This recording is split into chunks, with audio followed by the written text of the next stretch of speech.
నమస్తే అండి.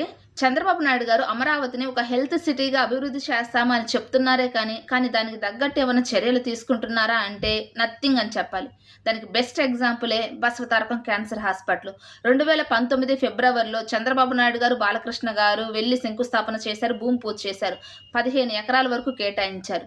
మళ్ళీ 2024లో కూటమి ప్రభుత్వం అధికారంలోకి వచ్చిన తర్వాత 2025 ఆగస్టు 13న బాలకృష్ణ గారు వెళ్లి హడావిడిగా వర్షం పడుతున్నా గాని లెక్క చేయకుండా అక్కడ భూమి పూజ చేశారు.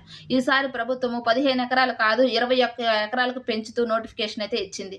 మరిప్పుడు శంకుస్థాపన చేసి 7 నెలలు గడుస్తున్నా కానీ అక్కడ ఏమన్నా పనుల్లో పురోగతి ఉందా? ఎకరాలు పెరిగాయే కానీ ఏమాత్రం ఇటుకు కూడా పెట్టలేదు.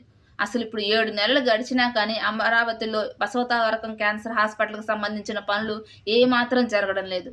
సొంత బంధువులైన బాలకృష్ణ గారి ఆ బసవతారకం క్యాన్సర్ హాస్పిటలే అమరావతికి రాలేదంటే, ఇక మిగిలిన హాస్పిటల్స్ కానివ్వండి, మిగిలిన హోటల్స్ అయినా ఏవైనా సరే, కంపెనీలైనా సరే, ఇక అమరావతి మీద ఎందుకు ఇంట్రెస్ట్ చూపుతుంటాయి?